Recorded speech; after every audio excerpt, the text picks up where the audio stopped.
I feel like educators and anyone working with kids really gets like the best vibe check on the energy that names carry. A more controversial opinion that I have is like names do have like at least a little bit of an impact on the personality. Like nothing crazy, the name doesn't define anyone, but I would say just like a few percentage points pulling it in the direction where like there's a common denominator with people with any given name. And I feel like nobody gets that intel better than teachers. I work with a lot of teachers as consultation clients because they have so many associations and they've noticed so many patterns with so many different names. I just finished a consultation and I'm sharing this with permission. She had one daughter named Harper and she was a teacher. In the summer she had Harper. She switched from teaching middle school to elementary school, so she'd never had a Harper before she had her own as a student. And then she said it was like a wake-up call because all these little girl Harpers were like nice girls, sweet girls, but so argumentative. She said she clocked the pattern but thought like, oh no way, that's gonna be my Harper. But here we are 5 years later and she's like, I need a name that I've never had a student with that name before. And she didn't care about popularity when she was naming Harper.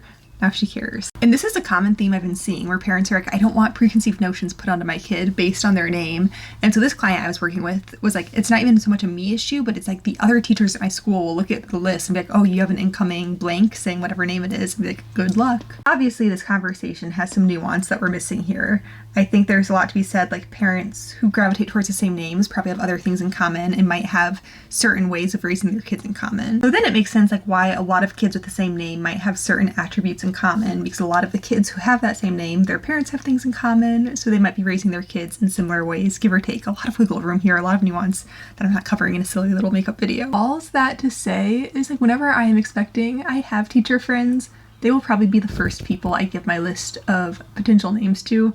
Like, are there any names that you would be nervous to see on your roster, like at the beginning of the school year? It's not even that like I care what people think for my own ego, but if you watch, maybe like a week ago I posted a video, somebody wanted to use Axel, it was her grandpa's name, but she's worried what people would think. And there were a lot of teachers who even said like, I would be nervous to see an Axel on my roster because every Axel I've had has been kind of a handful. So I wouldn't want to use a name that's going to make the teachers nervous because I feel like even on a subconscious level, they might have like a different approach to my kid, if that makes sense.